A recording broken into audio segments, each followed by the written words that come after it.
आज दशहरा और दशहरे की खुशियाँ जो हैं वो जगह जगह मनाई जा रही हैं, क्या कहेंगे दशहरे के उपलक्ष्य सामने? अब दशहरा लफ्ज़ जो आपने जो इस्तेमाल किया, विजयदशमी कहा जाता था जिसमें दशमी लगता है।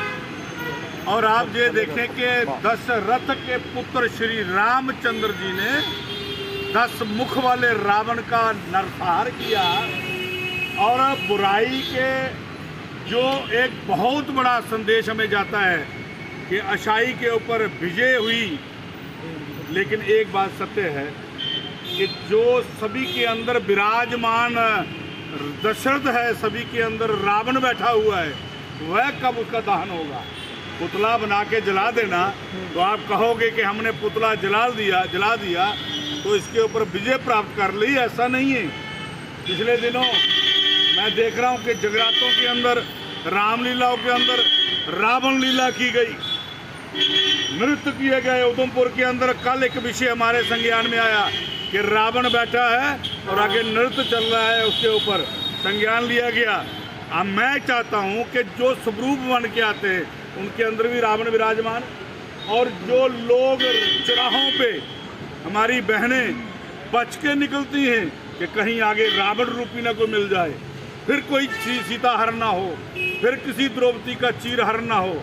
ये बातें सारी विषय है। आज सिर्फ मात्र जला करके दर्शन करके घर आ जाना ऐसा नहीं। मैं निवेदन करना चाहता हूँ नौजवानों को, बड़ा सच कहा किसी ने कि फतवा जारी करने वाली एक कौम होती है जो कहती है कि बुरके में रहो, पर्दे में रहो। तो बड़ा सुंदर एक बेटी ने जवाब दिया कि निगाहें तेरी बुरी और बुरका मैं डालूं, क्यों?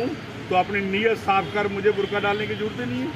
इसलिए मैं चाहता हूं कि आज बेटियां 7 बजे के बाद ये विषय लेकर के चलती हैं कि हम बाजार जा रहे हैं, ट्यूशन जा रहे हैं, कहीं कोई रावण रूपी ना मिल जाए।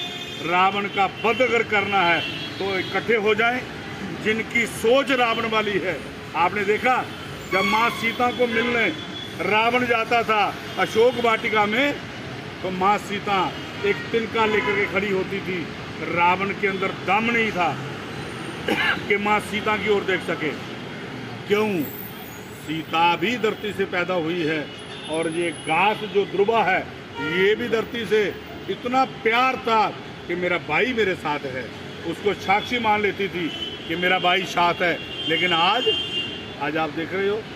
और मैं लेकिन फिर भी एक रिवायत है, मैं सभी को अपनी ओर से विजयदशमी की बहुत बहुत बधाई देता हूं। लेकिन जिस राम ने विजय प्राप्त की उसने लंका में अपने चरण नहीं रखे। तो मैं जहां रावण रहता हो वहां नहीं जाऊंगा।